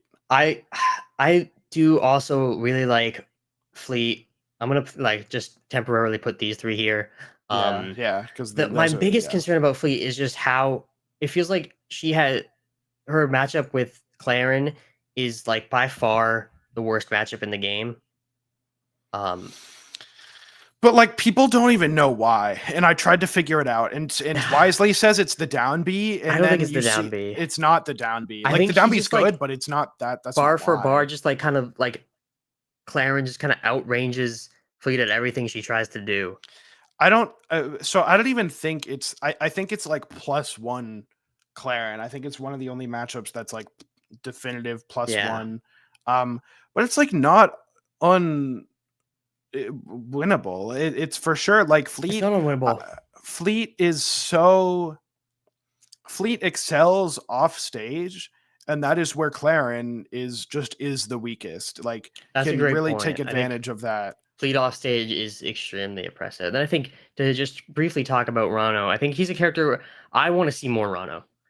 I Yeah. don't feel like I've seen enough of him to have like a fully formed opinion. He just to me feels very solid all around. Yeah. I can't think of any major strength or weakness that comes to mind when I think about Rano right now. Yeah, so he has some of the most consistent schmixy movement in the game. I think he has the most sauce out of any character. Yeah, he's definitely saucy. People argue, Sentinels mentioned saucy, and he definitely has like these moments where you're like, this character's for babies that are gnawing on a binky. I wouldn't like say that personally. For sure. I've seen people say much less kind words about Rano players. I just haven't seen that much. I believe that he's beating everyone's ass on ranked right now. But these other characters seem to have an X factor about them that can't be replicated from like a Rano reaction tech chasing you in 50 ping, you know? I think like this Rano feels to me like Rivals 1 4s does, where there's like nothing that feels particularly crazy about him, but I could see him winning, you know, every tournament ever. He's good. No, he's good. He's very good. He's for sure good. His up B goes so far. I think about that every time I play against him. Like if you think about his Rivals 1 to Rivals 2 up B like transformation, holy, that hit is generous. You go slopping straight up. You like ride the stage up. It's fun. He has like bubble confirms. You can kill pretty consistently, pretty early, very tricky. Recovery is a little punishable, but like it also requires your opponent to know the mix up you're going for. But even then, like there's a lot they can do to react. Like we were talking about Arcane. I think Arcane can very easily, just by having normal get up or normal ledge attack, whatever it's called, can just kind of like cover a lot of what Rano tries to do. I'd be comfortable with the list we have now. I personally don't rate Fleet as highly as you do. Dude, it's like not even that high. I used to think she was like top 3. So I don't know how you can, when you lose against Fleet, it's like, whoa, I'm getting my ass beat and I can't do anything. Her moves are so good. She has really good throws for positioning to get people off stage where she thrives the most, which with her float, which is an absolutely broken thing. I definitely think she's gotten worse as people figure out how to actually play the game. But like the ribbon confirms are sick and like not unfeasible to hit. The movement's nice. BBATS does so much with the down B flip kick movement. It's really nice to see. That has been, I think BBATS has like the best down Bs out of any It's Fleet. really good. Like they're really good. He's got some stuff that like Cake's very fundamentally strong, but I think BBATS has some very interesting stuff for the Fleet. So I like this. The edge guarding is so, dude. Sometimes you get hit off stage and you just die. My and you don't even get a choice, so I don't really care. You don't even get a choice. It's crazy. It's messed up. Yeah. I like this. I think you've convinced me on Fleet above Arcane, and then it's fairly interchangeable within this tier. I want to save 4s for last. Okay. Because honestly, I don't know where the fuck to put 4s. Then do Crag. Do Crag next to Rano, and then Locks in B tier. I feel fine about this. Can I be real? Yeah. I don't really know what makes Locks like the worst character, because like you've seen a lot of people have like played some pretty close games with him. I like watching Soul Rifle a lot. play Lox. He's a guy we didn't mention in the power rankings. I think specifically because he's playing Lox, he just hasn't been able to do much. But he's big. good. I mean, he has, yes, he has, He's but top like, not 8 enough major. to really reach. reach. Loxodon. Okay, so here's the scoop. Yeah, give me the scoop. It has to do with pretty much 3 main things. One is are the character's attributes. So this character is big. Of course, the ears and tusks not having hitboxes or hurt boxes is great for him. Makes it a little bit trickier, but he's pretty big. He's pretty easy, especially I think he's also the heaviest character in the game now. I think as of the demo patch, I think he got put just above. I think him and Crag swapped places. Really? I think.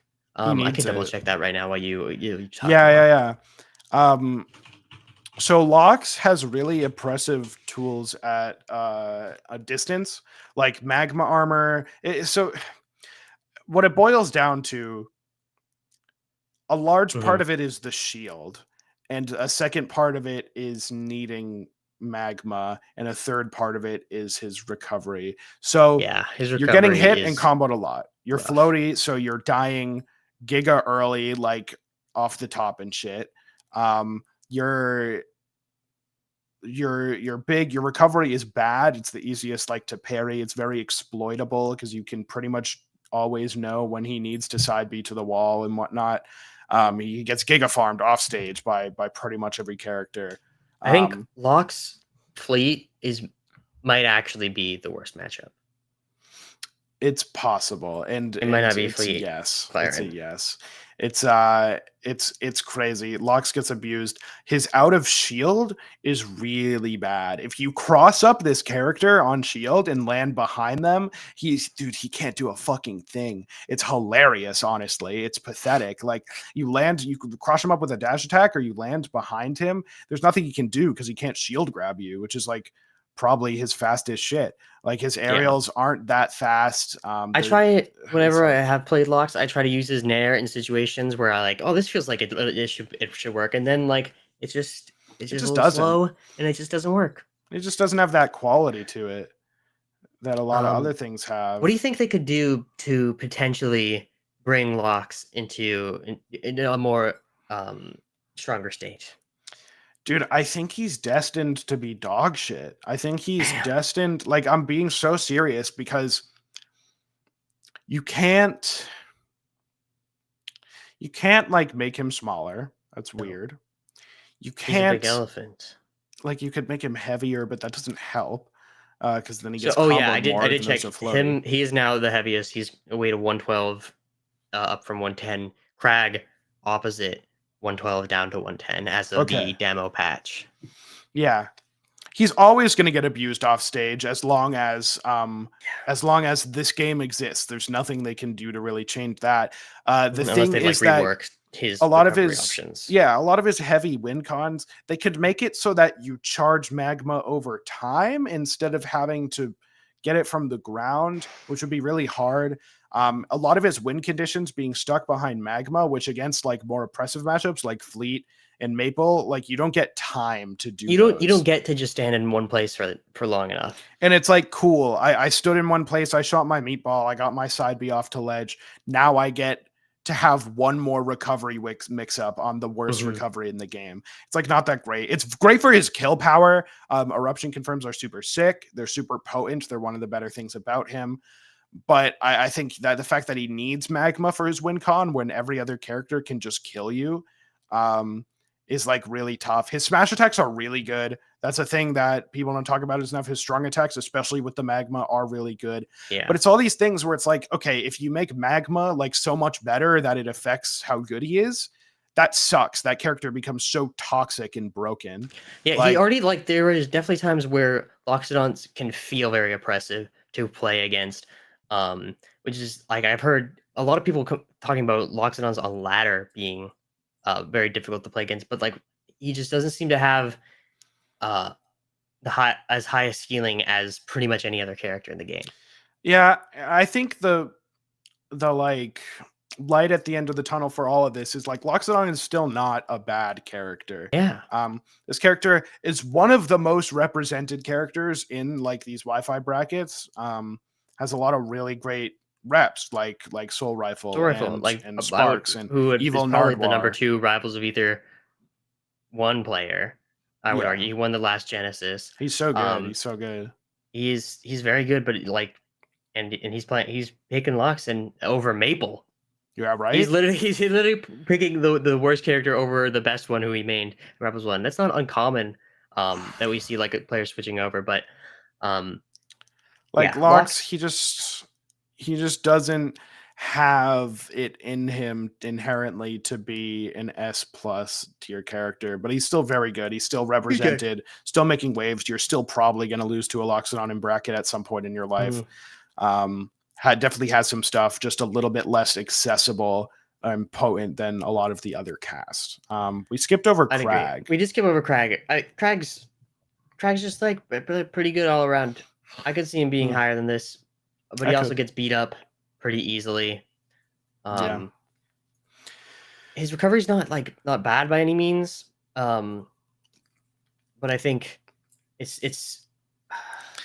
there's a reason he's the only average. character. There's a reason he's the only character that can wall jump out of his up B, and it's because he needs it. Because he's kind of sucks. He's kind of like he's a fast faller and the biggest character in the game, so he gets comboed by everyone.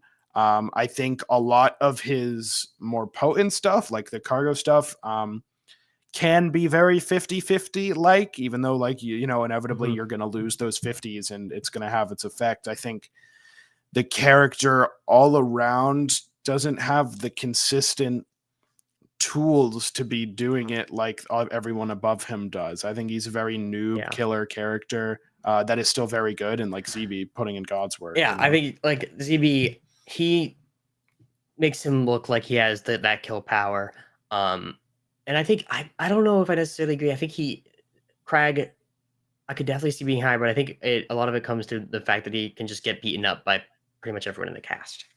Yeah, he gets farmed. He gets farmed. He gets Giga farmed too. Now that leaves us with Forsborn, who we haven't really gotten to see very much of. Yeah, we have a lot of very differing opinions on him. A lot of players from Smash, I feel like generally rating him low. Yeah, a lot of players in Rivals 1 at the time did, but now are rating him a bit more highly. I think it feels like the general consensus that he's low, but I think this character could be very strong. I think he could be strong. I think Smashers don't think he's strong because he doesn't have a baby move, but like then you discover he secretly does, and it's called Combust and Super Clone. Combust is an insane move. It's a disgusting move. Strong. It is so strong. You get hit by it and you're like, fuck, I died? I died? I was in the middle of the stage. What? And now I'm dead. It's crazy. It is wild. I think all the changes that they've done to how his clone works in this game compared to Rivals 1 give him just so much room for creativity. I really want to play Force. I don't think I touched him in the demo simply because he looked too difficult for me. So he's hard. He's very hard. He's hard. Like, so you now have the option to choose like which side's the clone, and then of course that has these other options where like throwing his side B you can now throw. Which you can choose to be either the one thrown or the one off stage. What's up? What did you mean by that when you said you can now choose which side of the clone you are? I think I was getting at the recovery bit. Okay, because you could always do you that. You could do that in Rivals 1. Yeah, but it's got a lot. What I was trying to get at is it's got a lot more. You can do a lot more with that in this game with the refreshing side B. I think it is to send it, and then also the ledge special. Dude, he has one of the sickest ledge specials. Like for sure, so good. It's like. It's good because you can pick which one to be. So you have to like position yourself to be ready to punish one of them.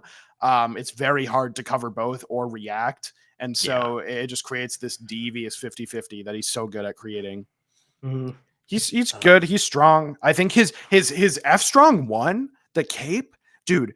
The size of it is huge. I'm getting easily outspaced as Claren. Like it's bigger than Claren F tilt. It's massive, and it just brings you in, gets you right into his zone. Some kill confirms that you can do with clone and up tilt 1 or up strong 1. Can you bring up his reveal trailer and go to the very last clip? Yeah, let me bodying Zetterburn for like 30 seconds. Also, yeah, sick lore. The character has sick lore. Yeah. Very good lore. The last clip.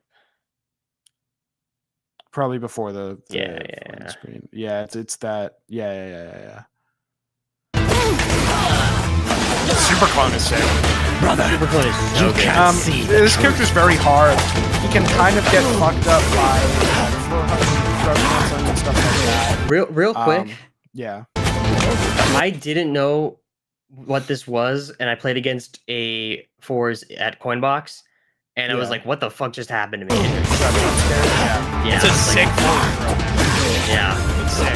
Up air is a super good throw. Obviously, this CPU is set to DI and everything, or not everything, but like this is not a crazy clip. It just like, oh man, they really staged a guy bodying a guy. Yeah, that's the seems good. Choreo. I think he's a good character. Now, Matt, hear me out. Yeah. Now is our chance. The game's not out yet. Not a bunch of people doing tier lists. Now's our chance to make a bold prediction, and it can either pay off, or it can not pay off, and then who cares? Okay. I think we got to put fours right at the top, not the very top, but like up there. Dude, what if he's? What do we put fours in top 3? No, dude, I think dude, I like that. I think it's really like possible. that. It's extremely possible. I really like that. I think it like, could be really good. What's bad about Force Burn? He's hard, so sometimes you can't kill your opponent. You're like, no, my character's bad, but it's because you're bad. In that moment. His recovery is like kind of mid because getting smoke off stage is a lot harder than it was in Rivals 1. But like it's still possible. It still happens, especially if you get a special and when it does pummel. happen, it's really good. It's good. The clone side B helps so much. Yeah, he just kind of like runs at you, and if you fucked up by accident, you're like, no, I lost forever. His grab game kind of sucks. No, dude, chill on that. No, but like if we're right though.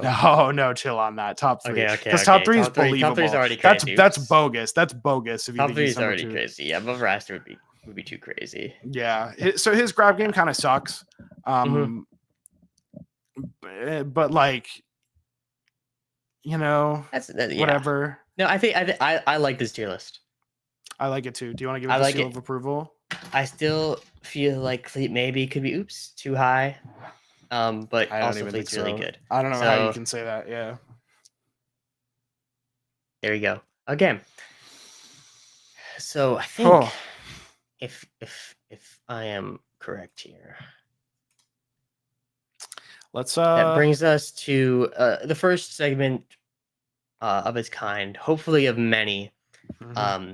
Those of you familiar with other shows, perhaps it might be know them for their awards at the end. And over here, we're no different. Not sure when the next episode of this show will be. Whenever that is, it will be over on YouTube channel that is linked in the description. Right now, this first episode is just going to be on this channel here, but the VOD for this and all future episodes are going to be on Wrong Tree Fighters down in the description. But without further ado, let's bring out Mender's Monthly Medal. Mender's Monthly Medal. It's Mender's Monthly Medal. Woo! Okay. So it's the first Mender's Monthly Medal. And I think the recipient is going to be none other than Dan Fernacey himself. Wow. And as an extension, congrats. Aether Studios as a whole, they really, it's, I thought about it a lot. It feels really silly to give it to Dan, the first one for his game. Yeah. But I started to think about it more. listen, this is a really good fucking game. Aether Studios is a very good studio. They've worked in multiple genres of games very successfully. Dan's creative vision and ability to call the shots on like what he wants to have happen. Like he decides a lot of the order the characters are coming back. Yep. Like I think this is a very good starting 10. He's the shot caller. He started out making Rivals 1, and I think his vision has served himself, his studio, and the community around it very well. He makes a lot of really hype but also responsible decisions. Sick character designs. I think that is a massive selling point for Rivals 2, is that like casual players can pick up this game, like look at a guy that they think is sick, and they are super sick. Every character in this game has sauce. It was the same way in Rivals 1, and it's just like one of the biggest appeals for me, someone who didn't play Smash, who got into Rivals just because like every character had something cool they could do. And I think Dan and the team, there's so much reason to be excited about this game. There's so many reasons to be excited about this game. There are so many reasons why like every Smash Pro is excited about this game. Yeah. Not just the character design, the game balance is good. We talked about how the lowest tier in our tier list was B tier, and that's the same thing in Rivals 1. The balance team is so good. They listen to their community, and they're not beholden to shareholders. They are beholden to the community, and they will reach out for feedback. They want to support your local scene. They want to support events. I think this team is really just incredible, and I think I couldn't think of anyone more deserving of the first Mender's Monthly Medal. I think there's so much to be said about a community for a plat fighter that wants to give the game so much money and so much success because we all believe in it. Like this is really, it's an incredible game. It's an incredible opportunity for a lot of people sort of all coming together. Like PM was not in the limelight in the past 10 years. Like, and now these sick ass players can come express themselves in this game. It's so sick. Like Dan, he's down to do stuff that's cool and hilarious. Like the tetherball mode is really funny. Lovers of Ether is he did for no reason. Like that's valuable money to be spending on making your actual awesome game that is really awesome. He believes in the power of community. He believes in the esport. It's insane for like an indie studio to sink this many resources into like an esport scene like this. And they've done it for years with the RCS. Yeah. And it's only going to get better now that they've also partnered with Off-Brand. I think Off-Brand is a very similar company where they just want to do cool things, and they listen to the community and the people around them. I'm so excited for what the future of this game. Like Dan's done like one bad thing ever, and it's like make Maple. You couldn't even think of Rivals one. too. You know, it's you make couldn't even Maple. Think of one. Okay, Listen. Because he mains Maple in Rivals 2 and made her absurdly broken and was like, I'm dunking on all the players at Genesis. Essentially, it has been his philosophy for every new character. It's like self-admittedly, which I think is beast personally. But I think with that, one more round of applause for Dan Fernacey. Congrats to Dan Fernacey. You did it. We'll ship you a medal. We won't. The Mender's Monthly Medal. So we'll hand it to you.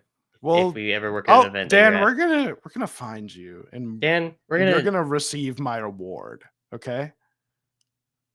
Your medal. But that just about does it for the DashBack episode 1. For the first DashBack, thank you everyone for joining us who joined.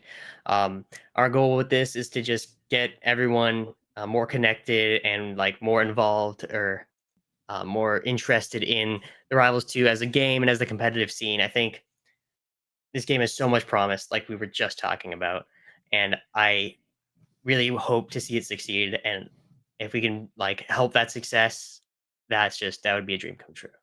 Yeah, 100%. I'm dedicated to this game. I love it. It's super sick. Garrett and I were commentators for Valorant that are like looking to jump ship because we believe in this game. This game is super sick. Well, more like two ships at once. Yeah, two double. We're trying to double ship it. Okay, yeah. Hashtag double ship it. Hashtag bark up. Hashtag bark up. That's that's good. That's it. All right. Well, thank you That's everyone for good. watching. Hopefully, see we'll you see you in the around. next one, wherever that may be. Bye.